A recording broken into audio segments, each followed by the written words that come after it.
What is up, Xaliter here. I recently made a couple polls on the community tab, and the results made it seem like you guys like two-handed swords, so I decided to make a new build with that in mind. This build is called the Holy Mission Templar. The Holy Mission Templar is an elite soldier of the Holy Mission faction who is tasked with hunting down and eliminating Scourge threats. To accomplish this, the Holy Mission Templar is equipped with high decay resistance and lightning damage. It also has high weather resistances, so traveling around Aurai to hunt down the Scourge should be much easier.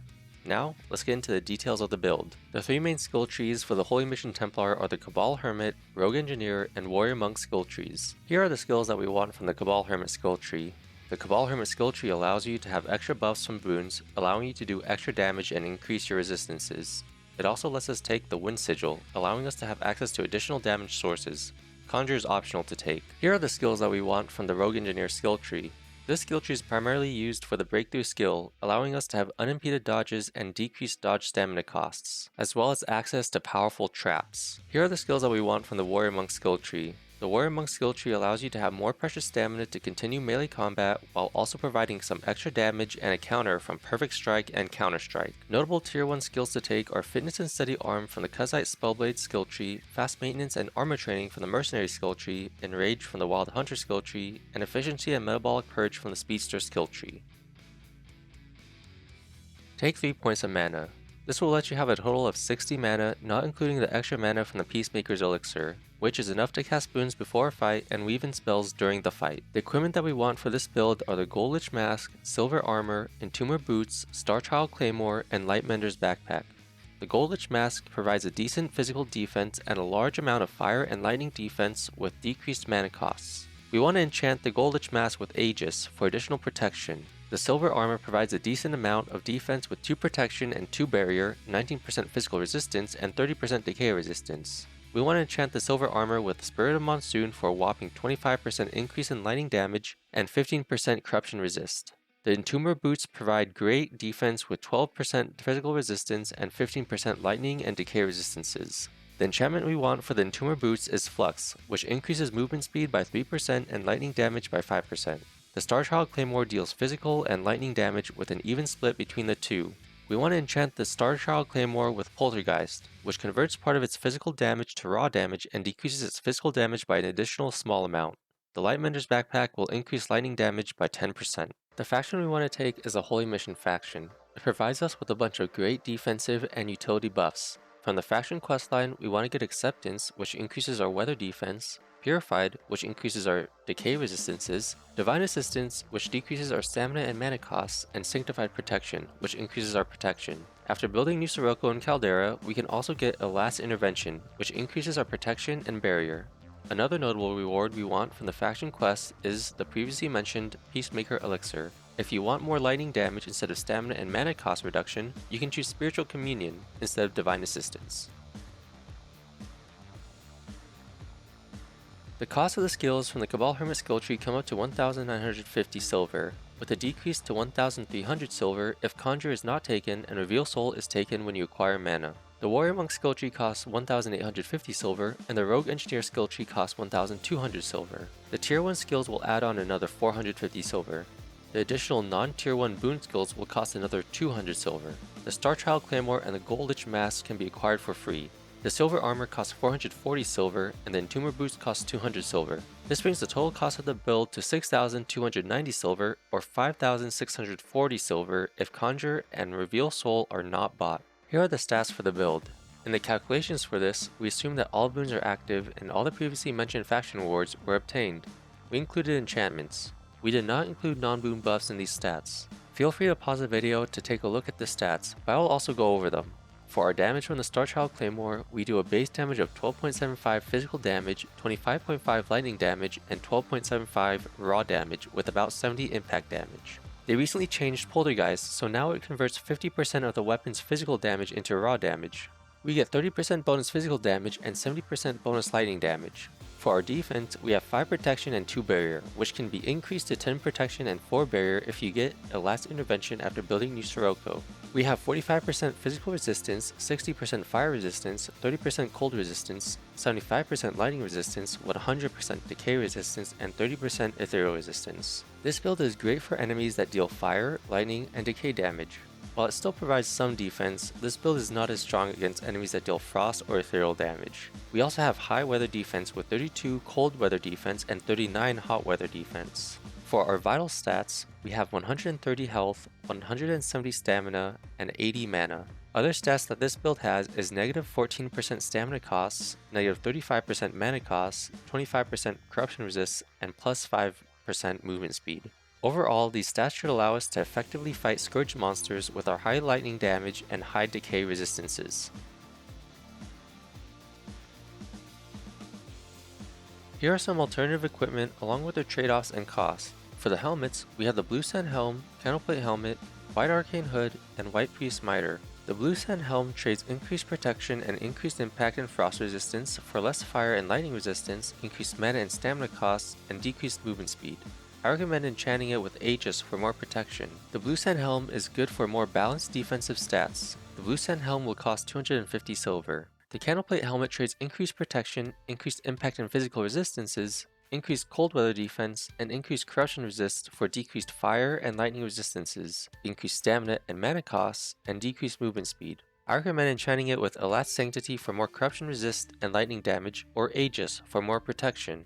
The Candleplate Helmet is good for a build that wants to focus on more physical resistance instead of elemental resistance. The Candleplate Helmet is obtained through the Holy Mission faction quest, so it will not cost any silver. The White Arcane Hood trades increased protection, increased ethereal resistance, increased cooldown reduction, increased ethereal and lightning damage, and increased cool weather defense for decreased impact, physical, fire, and lightning resistances, and increased mana costs.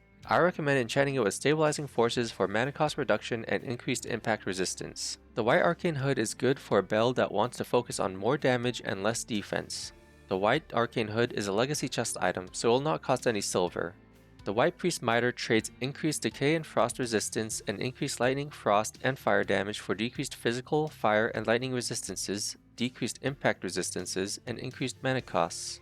I recommend enchanting it with Elat's Sanctity for more corruption resist and lightning damage. The White Priest Mitre is good for a build that wants to focus on more damage and more balanced defense, but it may result in decay resistances over 100% depending on your choice of armor and boots. The White Priest Mitre will cost 300 silver. For the body armor, we have the Ash Armor. The Ash Armor trades increased cold and hot weather defense, decreased stamina costs, and increased movement speed for decreased protection and barrier, and decreased impact and physical resistances. I would recommend enchanting it with the Spirit of Monsoon. I personally would not recommend the Ash Armor over the Silver Armor since weather defense is already high enough with the Silver Armor, but the Ash Armor is the only other armor that allows the Spirit of Monsoon enchantment. The Ash Armor will cost 225 silver. For the boots, we have the Candleplate Boots, Palladium Boots, White Priest Boots, and Wolfplate Boots. The Candleplate Boots trade increased physical and fire resistances, increased protection, increased cold weather defense, and increased corruption resist for increased stamina costs, decreased movement speed, decreased decay resistance, and decreased hot weather defense. I recommend enchanting them with Flux for increased movement speed and lightning damage. The Candleplate Boots are good for a build that wants more balanced defense. The Candleplate Boots are a Holy Mission faction quest reward, so they do not cost any silver. The Palladium Boots trade increased protection and increased impact and physical resistances for decreased lightning resistance, decreased hot weather defense, increased stamina costs, and decreased movement speed. I recommend enchanting them with Flux for increased movement speed and lightning damage. The Palladium Boots are good for a build that wants more physical defense. The Palladium Boots will cost 250 silver. The White Priest Boots trade increased fire, frost, and decay resistances and decreased mana costs for decreased impact, physical, and lightning resistances, decreased hot weather defense, and increased stamina costs. I recommend enchanting them with Flux for increased movement speed and lightning damage. The White Priest Boots are good for a build that wants more balanced elemental resistances. The White Priest Boots will cost 250 silver. The Wolfplate Boots trade increased protection, increased impact, physical, and ethereal resistance, and increased cold weather defense for decreased lightning and decay resistance, decreased hot weather defense, increased stamina costs, and decreased movement speed. I recommend enchanting them with Flux for increased movement speed and lightning damage. The Wolfplate Boots are good for a build that want more balanced defense. The Wolfplate Boots will cost 350 silver. I personally like to have my build at least mostly complete by the time I start the main faction questline, so I may be a bit biased, but here's my recommendation of the order to get the equipment and the skills. First, we want to make money. While we go around Aurai, we can get tier 1 skills and boon skills as needed or whenever convenient. When we have made enough money, we can get the Warrior Monk skill tree and then the Cabal Hermit skill tree. Next, we can get mana. This next part is only if we want the Goldish Mask for our helmet.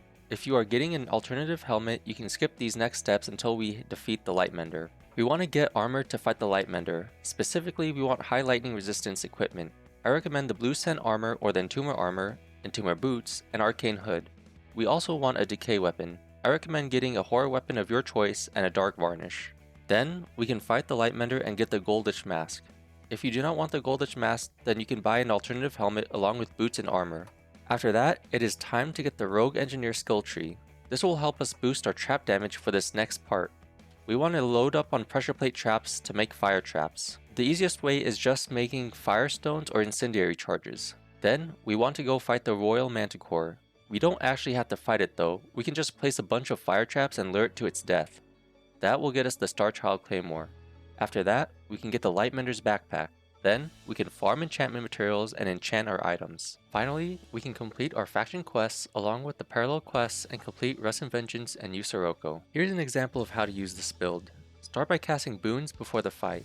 The most important boon to have in every fight is Blessed. You should be able to have Blessed on all the time with the Blessed skill. Rage and Discipline are good boons to have in all fights, but are not absolutely necessary. Rage and Discipline will not be able to be available 100% of the time from the respective skills in Rage and Focus, as the cooldowns for those skills are much higher than the boon duration. So, potions can be made for those two boons. Additional boons may be used for defense depending on the enemy you are fighting. Usually, we won't need additional buffs or imbues, but if we are fighting unique enemies or bosses, we want to use the potions and an imbue that is best for the current fight. Then, we want to cast our Wind Sigil. Next, we lure the enemies to our sigil and fight the enemies in melee combat, using Brace, Perfect Strike, Counter Strike, and Pommel Counter as needed. We can weave in Spark to deal lightning damage or Mana Push to deal ethereal damage to the enemies. I use this more aggressive playstyle, but you can switch out Mana Push for health potions for a more defensive playstyle.